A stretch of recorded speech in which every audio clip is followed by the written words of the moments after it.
On today's video, we're going to give you an update on Apple creating an East Coast headquarters in the Raleigh, North Carolina area with updates on what they've been up to and where things possibly could be headed. And if you stay until the end, we're going to give you our thoughts on what all this activity means for the Raleigh, North Carolina real estate market. Hello everyone, this is Chris Morton, real estate broker with the Morton Bradbury Real Estate Group, and currently here in the summer of 2023, Apple is finally beginning construction on their East Coast campus. They recently filed a commercial use application to begin the process. Plans call for a 2.7 million square foot office complex with a parking deck off of Lewis Stevens Drive, very close to the NetApp campus in Research Triangle Park, which is in the Raleigh, North Carolina area. The application describes the buildings as being a maximum of 7 stories tall. So obviously this is going to be quite the large campus. And just as a reminder for anyone who missed it, back in 2021, Apple announced they were building an East Coast campus in the Raleigh area, committing to spend $550 million on the project and hiring at least 3,000 new employees to staff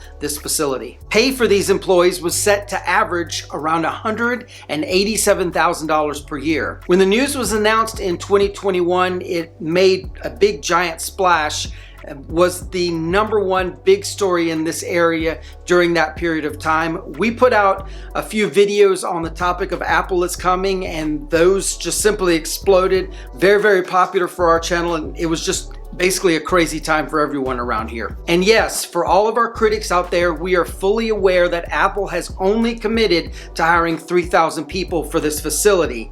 We understand that 3,000 new jobs to the Raleigh area is a drop in the bucket, but if we use what Apple has done in Austin, Texas as our guide, it is likely that they're going to hire even more than the 3,000 jobs they've committed to in the future. Apple has, in fact, just announced that they will be expanding their Austin, Texas facility, investing an additional $240 million in that area. And in addition to, and perhaps more important than those 3,000 jobs Apple is committing to bring to the Raleigh area, is what's called the Apple effect. That's where other companies decide they need to be in the area where Apple builds their facilities, and this Apple effect has a dramatic impact on the local economy. And again, if we use Austin, Texas as a predictor, this Apple effect should have a dramatic impact on the Raleigh market as well. For example, in Austin, both Oracle and Tesla, among many other companies, decided to make a move to Austin, in part because Apple was already there. It's likely the same scenario will play out in the Raleigh area as well. Meanwhile, Apple isn't resting on its laurels. It's not waiting to get their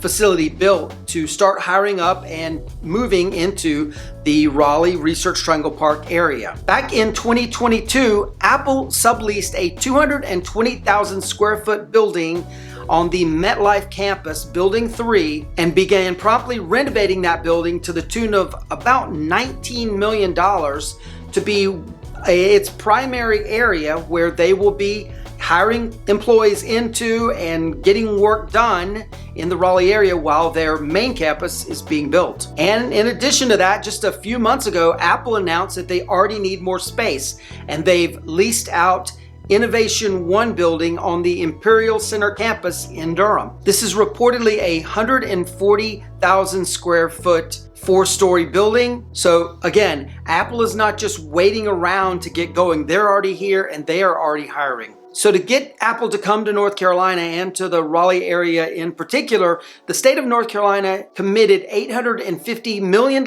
in incentives to Apple if they would come and hit certain benchmarks along the way to hiring up 3,000 employees. Reportedly, Apple had to hire at least 126 employees for their Raleigh facility in the year 2023, and they are well on their way of achieving those numbers. And of course, they have to hire even more folks in 2024. So what does all this news mean for the Raleigh area real estate market? Well, despite all the doom and gloom we've been hearing for months and months and months, that the Raleigh real estate market was going to crash by 20, 30, even 50% any hour now, that hasn't really materialized. We just haven't seen that happening in the area or in our business. We are still seeing very, very few homes come on the market for sale.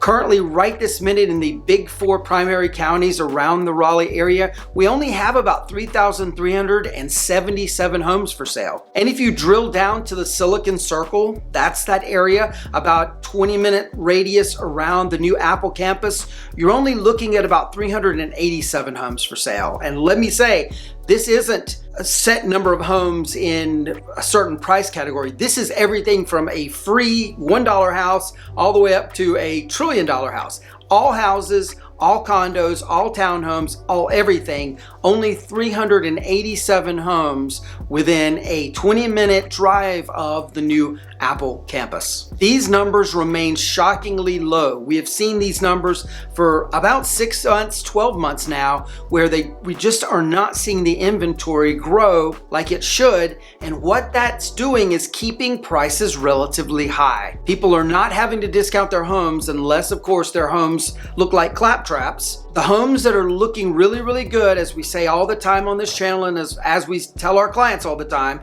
the homes that look really, really good are selling still within hours, if not within days. And as more and more people are moving to the Raleigh area for new jobs with Apple and other companies, or just coming here to find a new job, that influx of population is causing even more pressure on the Raleigh real estate market. And as Apple hires more and more people to come into the Raleigh area, and other companies, due to that Apple effect, decide to start coming to the Raleigh area to hang out with all the cool kids like Apple, it's going to cause even more and more pressure on the real estate market. So know that we just are not seeing a slowdown in our real estate business. People are still continuing to call us to help them buy and sell their home. And it appears, at least for now, that Raleigh and the surrounding area is going to remain fairly insulated against the shocks in the housing market that may possibly be happening in other parts of the country. And as we tell our clients all the time, if you plan to be moving to the Raleigh area, you need to come with a really good game plan. Know what you want to buy, know when you want to buy it, and know how much money you're willing to spend to buy that home. And most importantly, you have to stick to that plan. And by the way, if you would like our help with this whole process, my real estate team and I would love to be your agents of choice. You can email us at hello@mortonbradbury.com, give us a call on the number below, or click on the link in the description. We'll be happy to help you out and get things started. Check out this video. We think you're really gonna like this one as well. And if you haven't already done so, like and subscribe to this channel. It really helps us out. With all that being said, we appreciate you watching. Look forward to seeing you on the next one. Take care. Bye-bye.